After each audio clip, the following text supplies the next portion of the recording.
ఈ భూమి మీద ఒక భక్తుడికి ఎందుకు కష్టాలు వస్తాయి? ఈ భూమి మీద ఒక భక్తునికి ఎందుకు శ్రమలు వస్తాయి?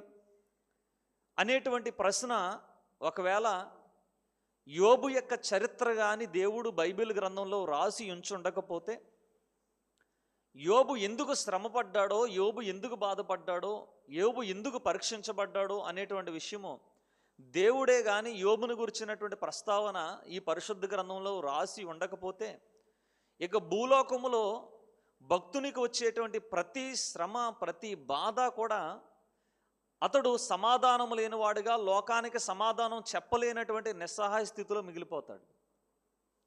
యోబు యొక్క విషయము రాబోయేటువంటి తరాల్లో భక్తులకు వచ్చేటువంటి శ్రమలకి, భక్తులకు వచ్చేటువంటి బాధలకి యోబు ఒక సమాధానమై ఉన్నాడు.